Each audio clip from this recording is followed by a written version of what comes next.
Suivez désormais sur Congo Web Télévision Web Presse. Web Presse est une émission de débat avec pour invité seuls les journalistes. Analyse et décryptage, bref, toute l'actualité au crible. Retrouvez Paulette Kimuntu Kimpiob avec Web Presse chaque mercredi à 20h et en rediffusion le jeudi à 9h. Web Presse, bien comprendre chez vous.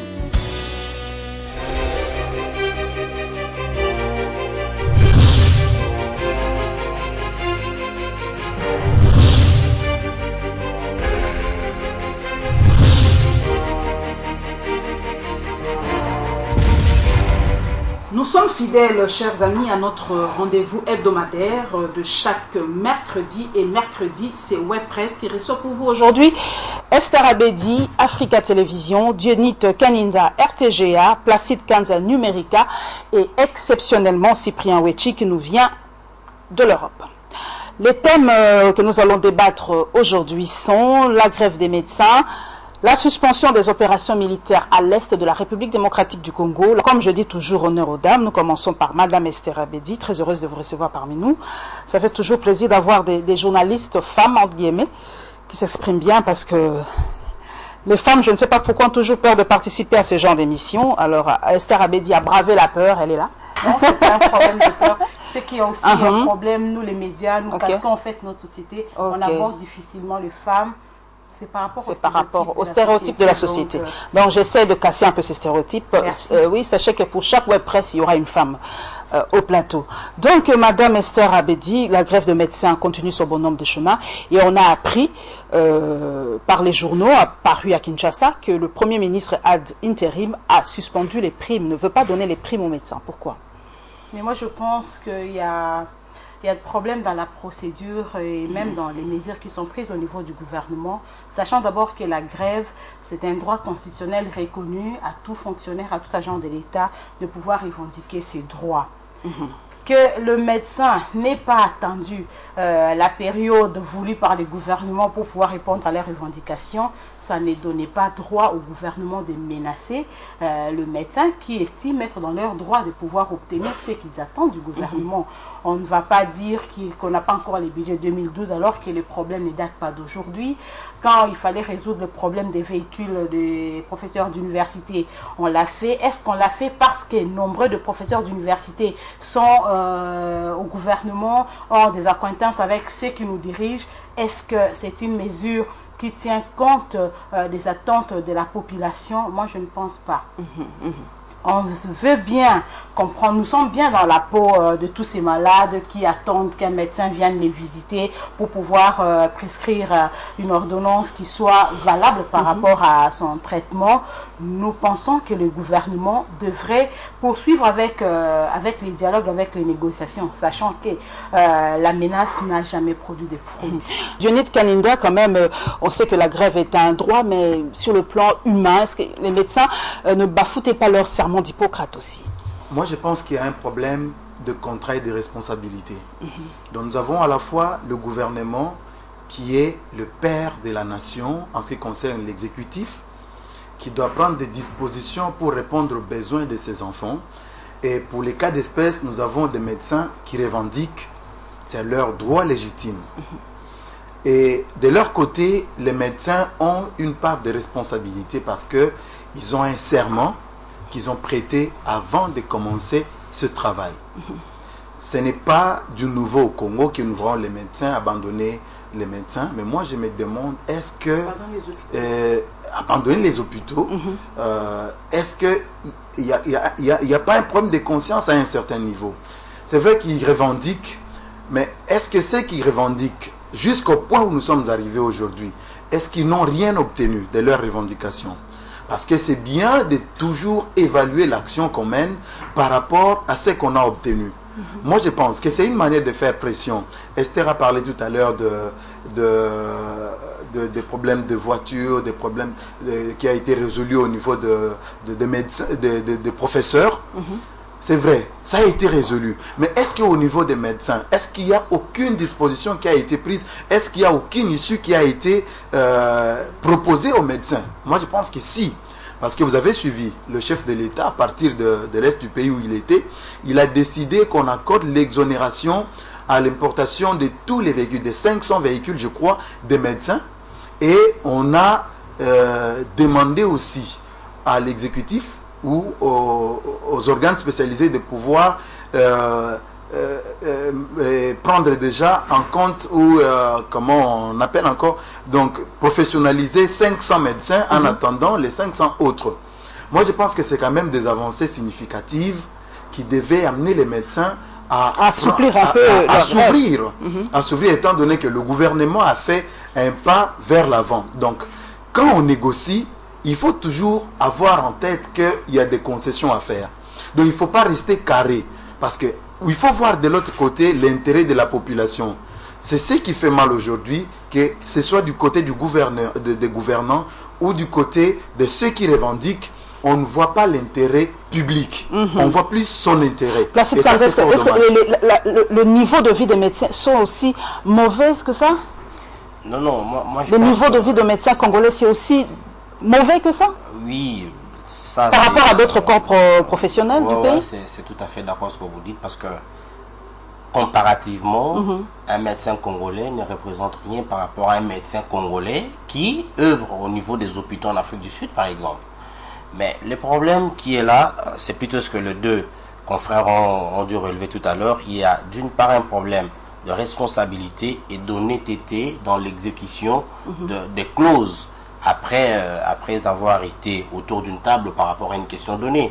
Mais si le gouvernement estime que, en étant autour d'une table avec les médecins, promet tout de même qu'à telle date, à telle période, je serai à mesure de résoudre votre problème tant soit peu. Le gouvernement n'a rien promis jusque-là? Non, mais quand on est autour d'une table, il y a des concessions, comme Diony vient de le dire, il y a des concessions.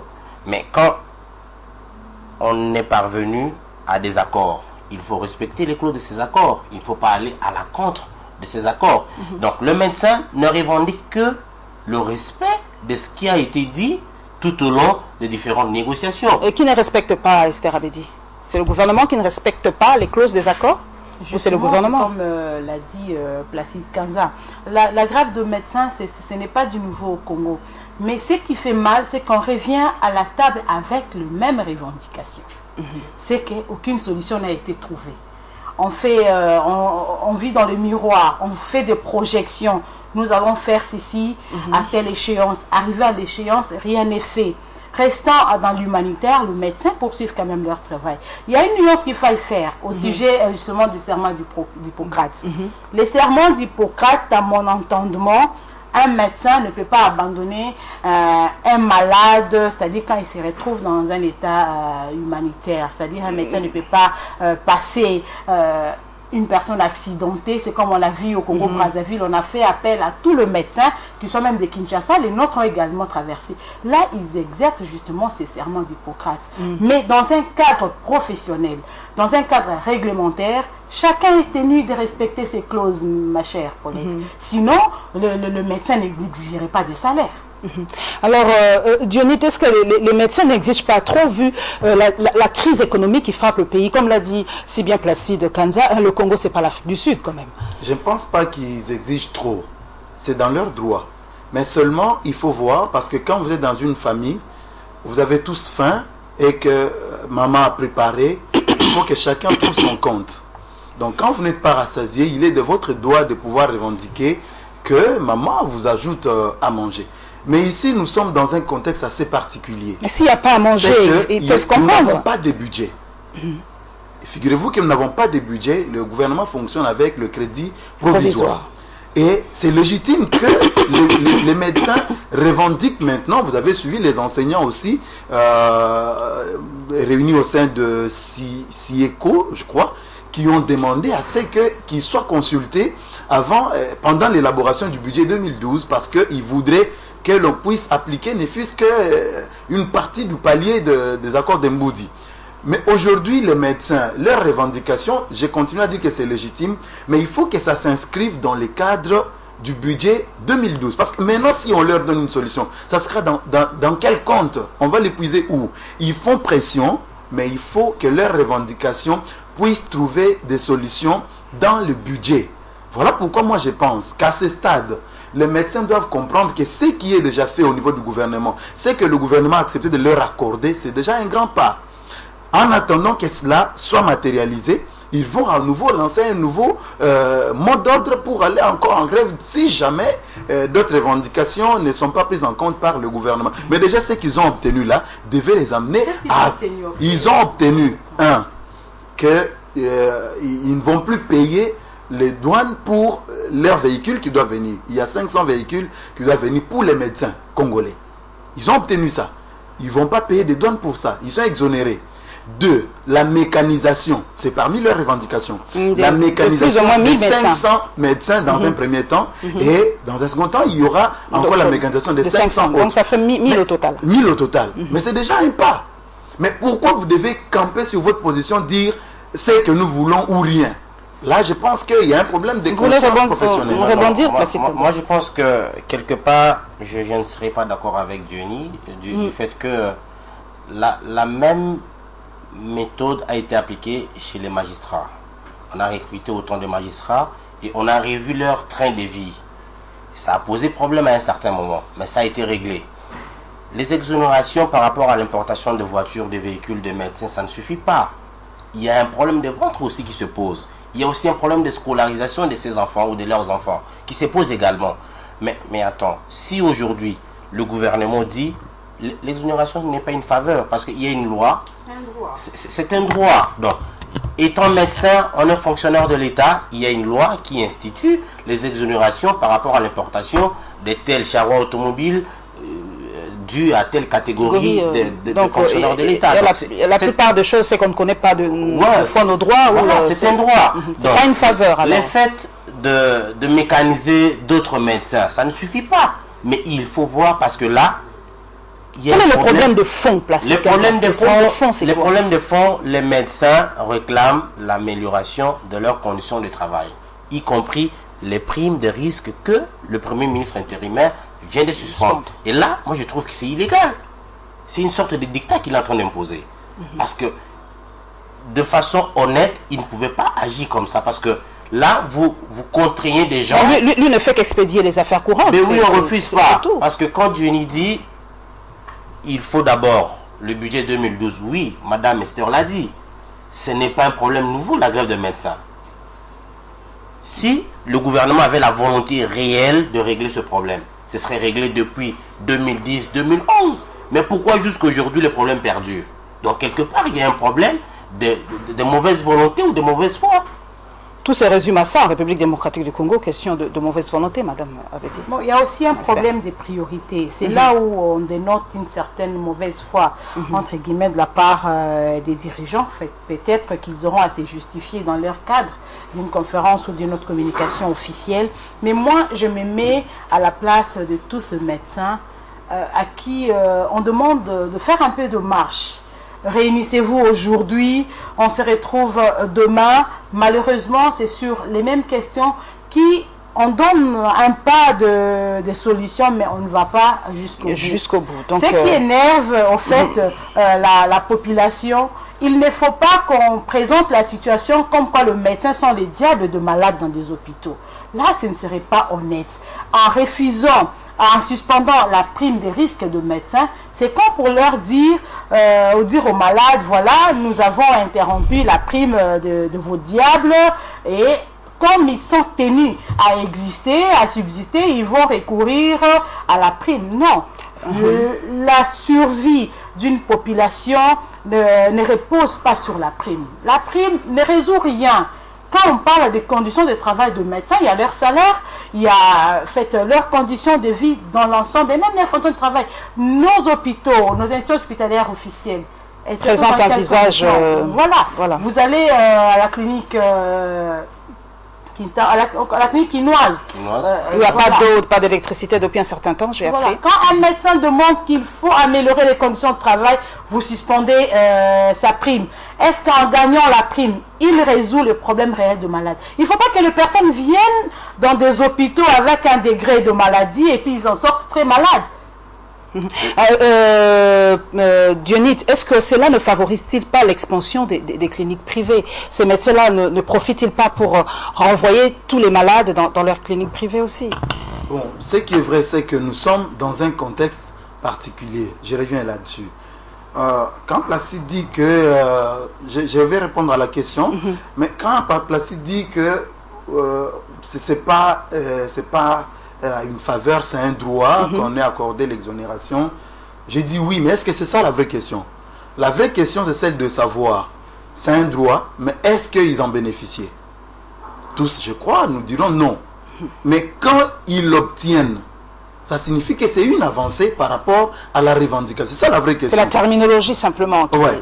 Non, parce que si on se met dans la tête, nous sommes, quand on va autour d'une table pour revendiquer, on a une liste des desiderata. Et c'est par rapport à ça qu'on va évaluer l'action qu'on a menée. On s'est dit, monsieur le Premier ministre d'intérim, voilà nos préoccupations. Alors, le gouvernement dit, par rapport aux moyens que nous disposons, nous répondons à telle préoccupation. Moi, je pense que c'est une avancée. Ce n'est pas question de dire c'était un droit ou c'était un avantage. Non, mais plutôt de savoir est-ce qu'on bénéficiait de cela. Vous prenez l'exemple des journalistes aujourd'hui. Est-ce que tous les journalistes travaillent dans de bonnes conditions?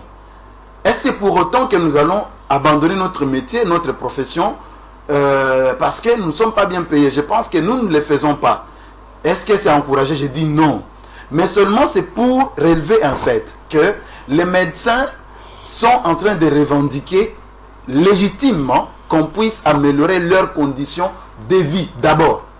Et de travail ensuite. Leurs conditions de vie et ensuite les conditions de travail. Vous allez répondre avant que... les conditions de vie aujourd'hui, quelle est la couche qui aujourd'hui bénéficie des conditions de vie acceptables? Aucune. Aucune. Peut-être les parlementaires. Les parlementaires, entre parenthèses, on les a vus monter les enchères ici, monter que non, parce que les 6 000 $ qu'ils doivent percevoir, ce n'est pas les 6 000. On leur donne ça à quel taux? Au taux de 500, alors que sur le marché, on a les dollars à 900 à peu près. Ouais. Donc, pratiquement, ils touchent 4 000 $. Donc, ça ne répond pas à leur besoin. Oui, Placide, vous allez rebondir avant qu'on passe à un autre thème. Non, moi, je suis tout à fait d'accord avec Diody sur ce point, mais seulement...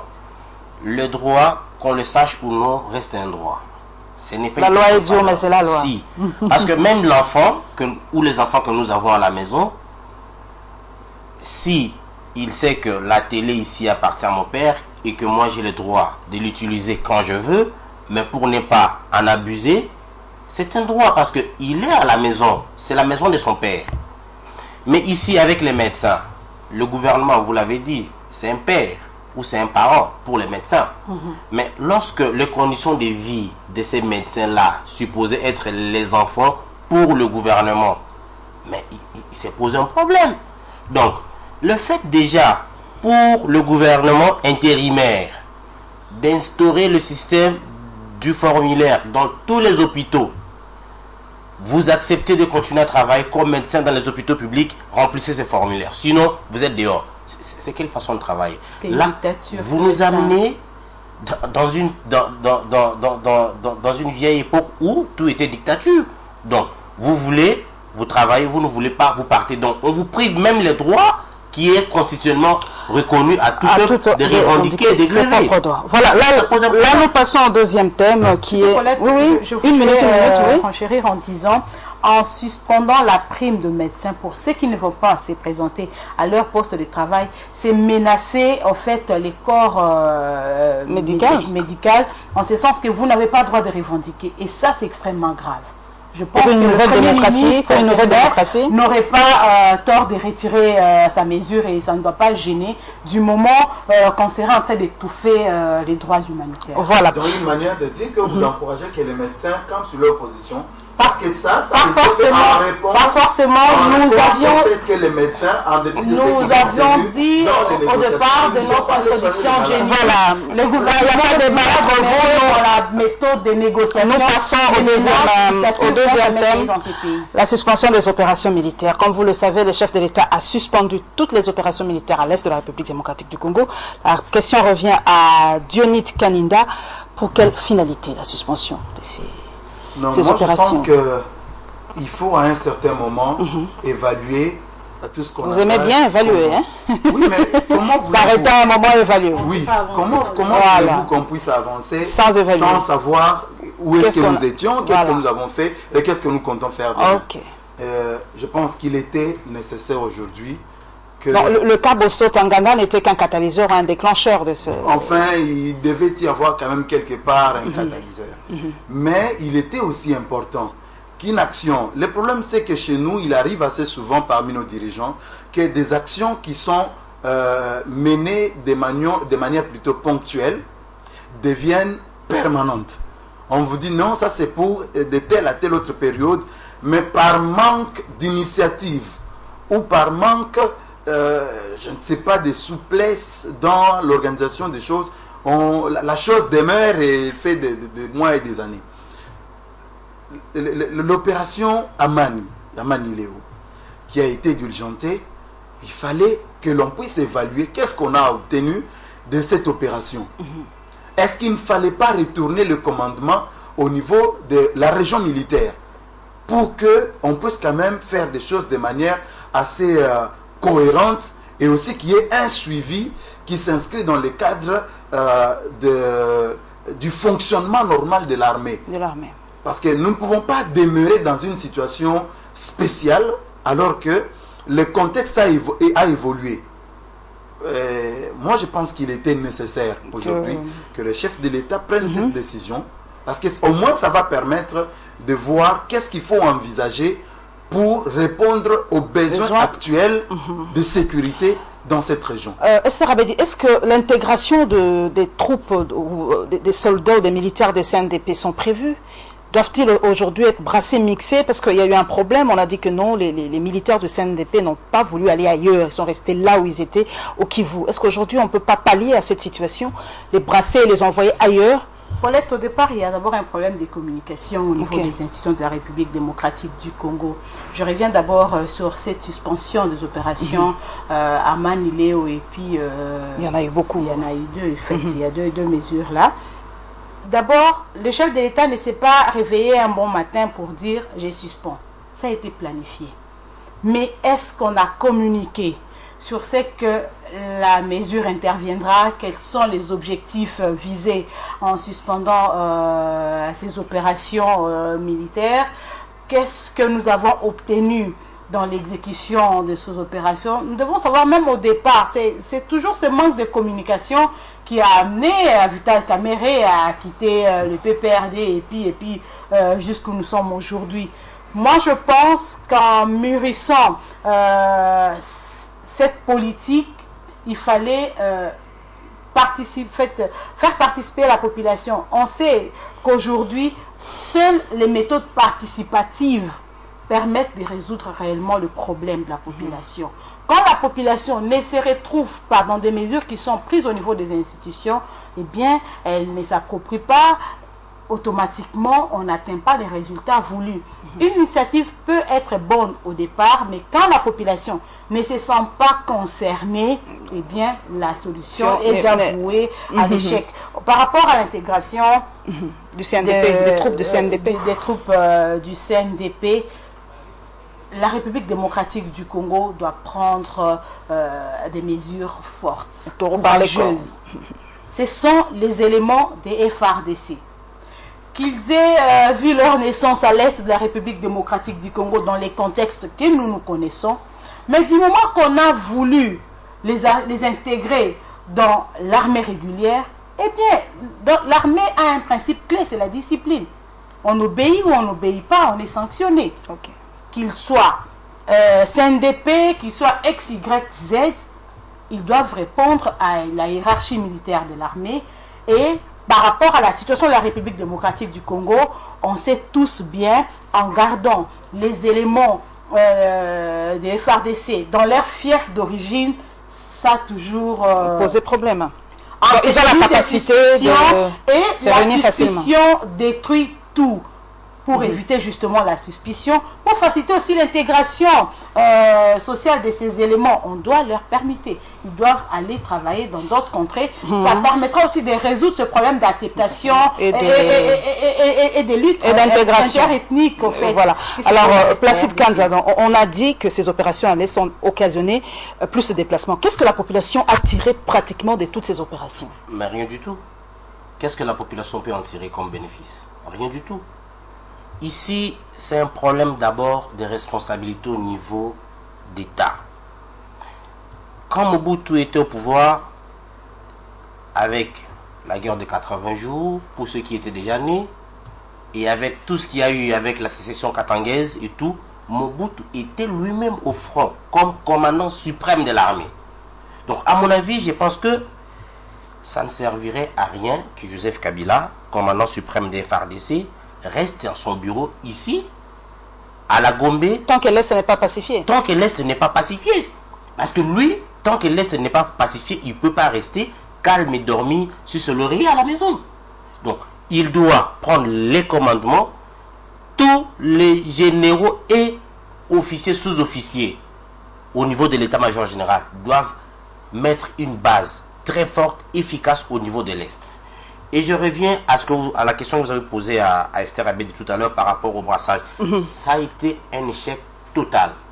Parce que si on l'a fait à Jean-Pierre Bemba, on a dû déplacer tous ces hommes de l'Équateur et les éparpiller à travers toutes les provinces. Pourquoi n'était pas le cas avec Laurent Kunda?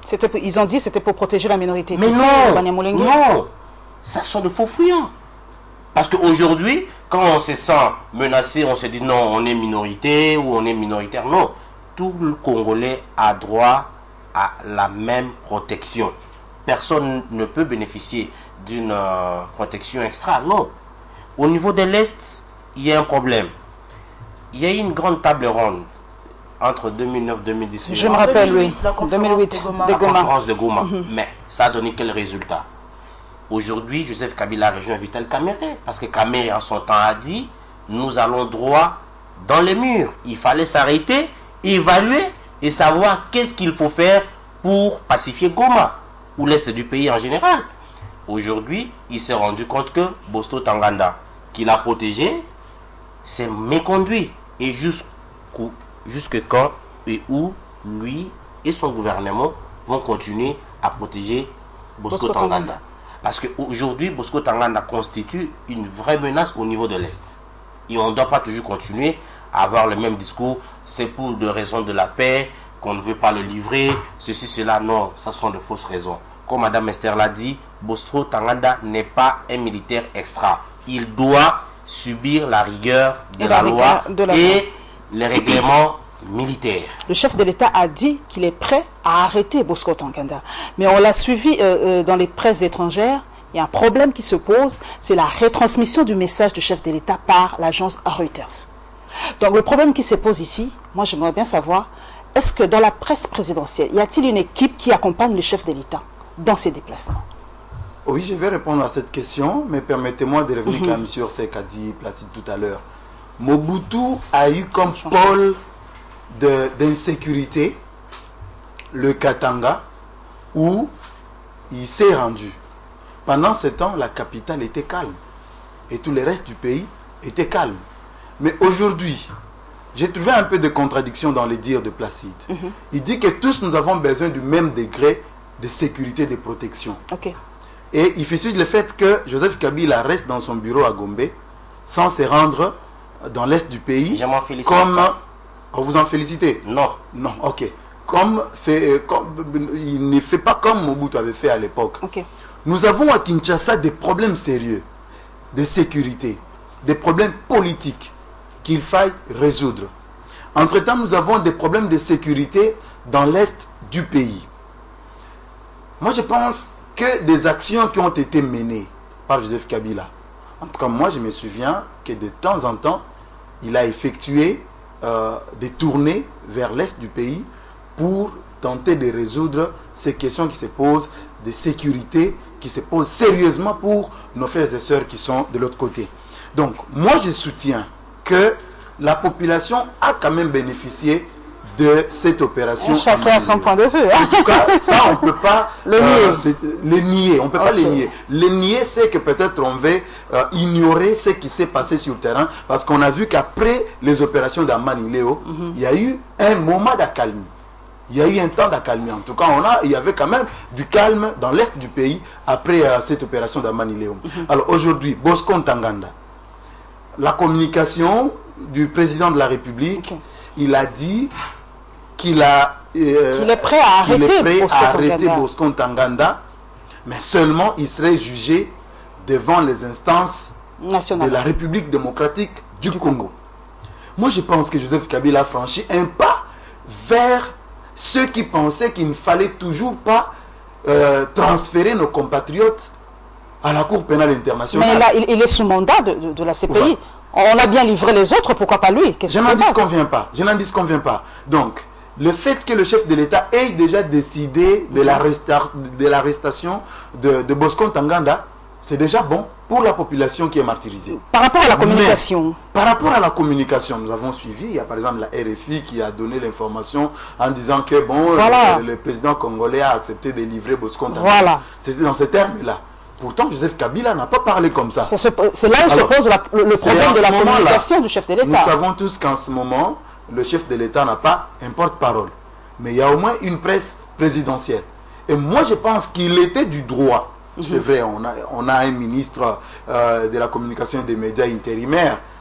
Et moi, je pense que si c'était Lambert Mende, il tiendrait déjà un point de presse. Parce que là, c'est que le chef de l'État a communiqué au sujet de Bosco Ntaganda. Ça a été interprété autrement au niveau des médias étrangers. Mais sur place, on n'a pas cherché à nous donner quelle était là, je prends une chef de station comme Esther Abedi.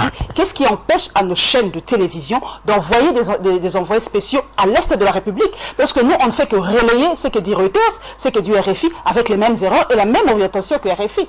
Nous avons l'avantage d'être cette chaîne qui a au moins des équipes de reportage à l'est de la République démocratique du Congo. Nous pensons à Laurette Mandala, que vous connaissez bien.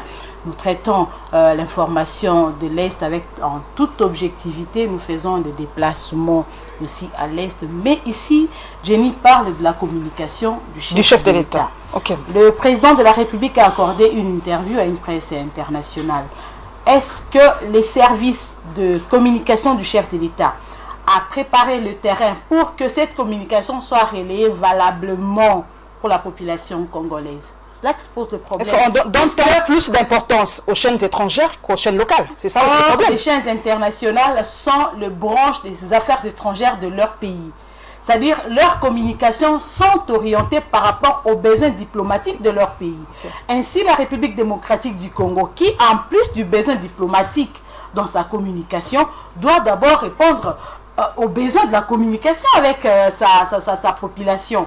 Ici, la communication, si la population de l'Est peut être au moins informée de ce qui se passe à l'Est, Africa TV n'est qu'une seule chaîne sur autant de chaînes qui existent ici dans la capitale pour relayer exactement ce qui se passe là-bas à l'Est de la République démocratique du Congo. Encore faut-il avoir des autorisations au niveau des services syndiqués pour pouvoir couvrir les événements tels qu'ils se déroulent sur terrain. C'est comme disait Jenny Kaninda, la direction de communication de la présidence devrait obtenir pour la presse congolaise une conférence de presse pour que le chef de l'État s'explique. Mais pourquoi ne pas l'accompagner quand il part en tournée, par exemple? Ça revient également au niveau de la direction de la presse présidentielle pour savoir que les chefs de l'État, c'est le président de toute la République démocratique du Congo. Il y a 1000 chaînes au Congo, à eux de s'organiser pour que toutes les 1000 chaînes obtiennent l'information au même moment. Parce que quand vous donnez les informations à 100 chaînes, ce n'est pas que toutes les autres couches de population suivent les 100 chaînes que vous avez retenues. Vouloir informer sur ce que fait le chef de l'État au profit de la population, ça revient de la responsabilité de la communication du chef de l'État au niveau de ses services pour que toutes les chaînes, sinon tous les médias, soient informés qu'ils relaient l'information à la base. là, il se pose réellement un besoin d'obtenir une conférence de la presse vraie pour pouvoir information. expliquer la situation. On ne sait pas, ça va se faire au niveau du gouvernement avec le ministre intérimaire ou bien avec le chef de l'État lui-même. Là, je reçois exceptionnellement Cyprien Ouechi qui nous vient de Belgique, c'est ça? Oui, oui. Voilà. Donc, Cyprien Ouechi, vous venez de Belgique. Moi, j'aimerais bien savoir comment est-ce que l'actualité congolaise est vue là-bas. Comment est-ce que vous traitez l'information congolaise? Avec quels yeux, si je peux m'exprimer ainsi? Et je voudrais tout d'abord rebondir sur la question de la presse internationale et la presse locale. Pourquoi peut-être le président de la République ne voyage pas avec la presse locale et que tout le temps c'est RFI, c'est Reuters, c'est AFP, c'est qui nous donne l'information. Je crois que c'est au niveau du budget. Je vais vous expliquer comment la presse internationale et plus précisément la presse belge fonctionne. Lorsque un ministre belge voyage à l'étranger, comme c'était le cas de Reinders qui est venu, Reinders, il envoie l'invitation à toute la presse. Que je vais voyager au Congo et il invite la presse de faire partie de sa suite. De sa suite. Okay. Et comme il voyage avec l'avion gouvernemental belge, les places sont gratuites. Okay. Maintenant, les frais de séjour sur place et chaque rédaction supporte les frais de séjour de ces journalistes. Et il n'y a pas de primes. Parce qu'on considère, lorsque les ministres payent les coupages, comme on appelle ici, est une corruption. Parce que les journalistes ne seraient pas indépendants de critiquer les ministres. C'est quand on arrive avec Didier Reinders, dernièrement, là je profiterai de cette occasion pour communiquer à tous les Congolais. On est victime en Belgique lorsque nous évoluons, la presse locale, la presse noire. Je voyage avec les ministres belges et dernièrement j'étais venu ici avec les rois Albert. Je suis le seul Congolais parce que je paye mes frais de séjour. Je voyage, l'avion est gratuit pour toute la presse, sur place, et ils sont dans des hôtels. Moi je reste dans la famille. Dans la famille, et je couvre, et je suis indépendant. Dernièrement, Didier Reinders est venu, il a payé. Il n'a pas pris l'avion gouvernemental, il a pris la ligne commerciale Bruxelles Airlines. Il a payé les voyages de tous les journalistes, sauf moi. Et comme j'étais né, j'ai payé mon voyage. Parce que je suis l'œil des Congolais. Je vois ce qu'il faut dans notre pays. Et là, je suis toujours discriminé. Et maintenant, comment est-ce que les médias se retrouvent? Il y a des subventions que l'État donne aux médias. Par exemple, une subvention que l'État donne. Congo Web, RTGA et aux autres médias. Digital et les autres, Ce sont les directeurs qui négocient avec l'État en dehors des journalistes. Maintenant, nous, les amis de Ouechi, quand il s'agit maintenant d'octroyer les subsides, nous sommes encore discriminés parce que nous sommes des Noirs dans un pays des Blancs. Ça, je l'ai toujours dit. Ça fait au moins 7 ans. Notre émission passée sur une chaîne belge, on n'a jamais été payé, mais on est toujours là. Pourquoi je suis là? Parce que je suis l'œil du Congo sur le plan international. Ce qui est écœurant, et puis j'ai rejoint tous mes confrères.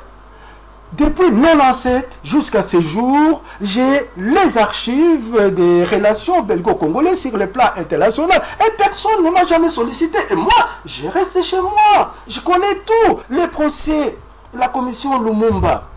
En Belgique, oui, j'avais suivi. En Belgique, j'ai filmé tout. J'ai filmé tout. J'ai les archives. Je suis le seul Congolais qui a filmé du début à la fin. Maintenant, j'ai ça chez moi. Où est-ce que je vais les montrer? Donc, je crois qu'il y a un problème de communication. On ne nous prend pas au sérieux. Qui ne vous prend pas au sérieux? Nos propres autorités. Sur le plan international. Sur le plan national. Et sur le plan national, quand je dis on ne prend pas au sérieux, c'est-à-dire, je suis journaliste, on ne considère pas ma concert, vous et les autres. Quand et au niveau national, on voyage à Goma, sans la presse, sauf la presse présidentielle. Donc, on ne considère pas le travail que vous abattez. La presse, les travaux que nous faisons, c'est ça les problèmes de la presse. Et on sait aussi, vous qui êtes en Europe, la force du net en Europe, les informations distillées dans le net. Vous qui êtes en Europe avec le haut débit, nous ici c'est un peu difficile, bien qu'on ait le net. J'espère que le gouvernement nous donnera le haut débit d'ici là. Les informations distillées dans le net, est-ce à prendre à 100% comme vérité ou vraiment à prendre avec des pincettes? Parce qu'il y a tout, il y a du tout dans le net. Derrière son ordinateur, il y a parfois des gens qui donnent la bonne information et d'autres des mécontents, des jaloux. Il est derrière l'ordinateur, il voit mon concert Paulette qui passe, il écrit n'importe quoi. Et comme on n'a pas un esprit critique, on prend tout comme si c'était la vérité.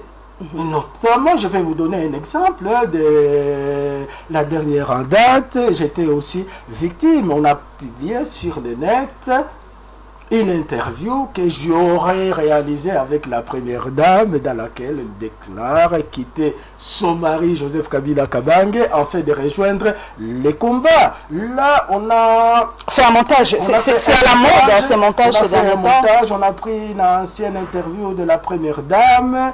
On prend ma photo, on imite, on pose des questions et tout le monde, même au niveau même de la ce qui est un peu effrayant, même au niveau de la sécurité, on croit que c'était moi et que les amis de Wechi étaient médias des combattants et que Cyprien Wechi, je suis le journaliste des combattants. J'ai dit non, moi je ne suis pas journaliste des combattants, les médias des amis de Wechi n'est pas les médias des combattants.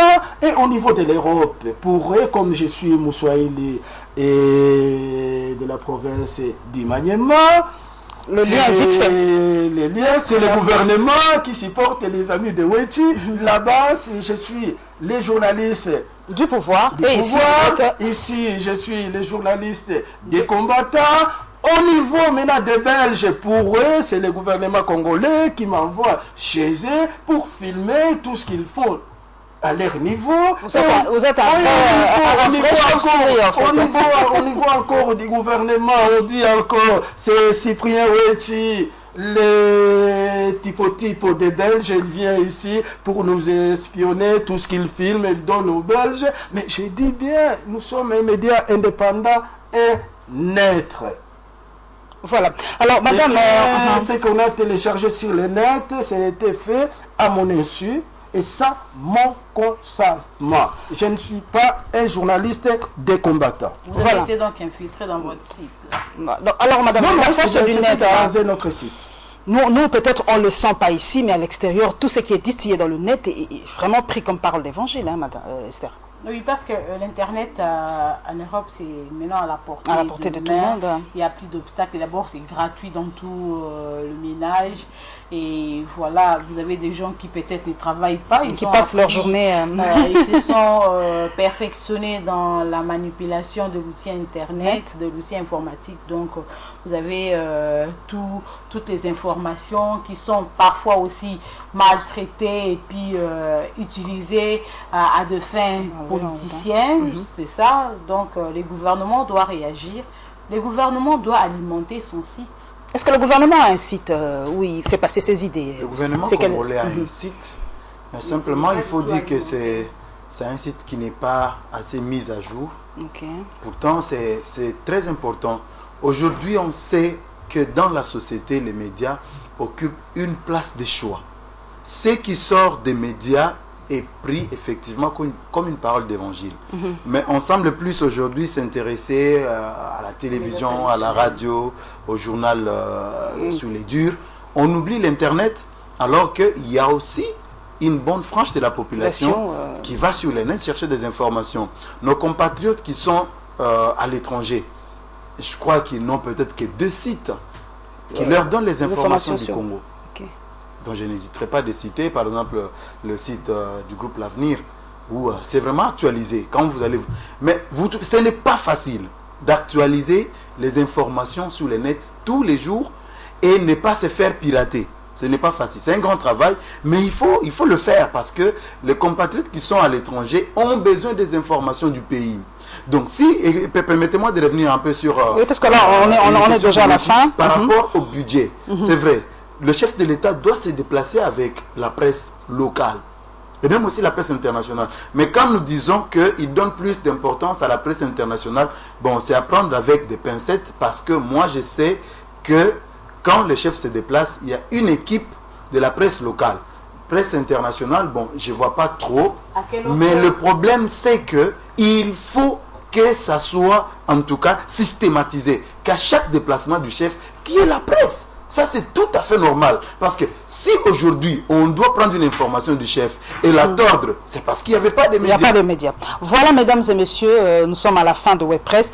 Quand les journalistes parlent, le temps coule tellement vite, on n'a pas eu le temps de débattre bien des autres sujets. J'espère qu'on va se rattraper la semaine prochaine. Merci à vous. Merci pour votre fidélité à cette émission Web Presse. En tout cas, mon numéro est au bas de l'écran. Vos suggestions, vos remarques seront les bienvenues. Nous nous retrouverons la semaine prochaine pour décortiquer d'autres sujets d'actualité. Au revoir et restez fidèles à Congo Web Télévision.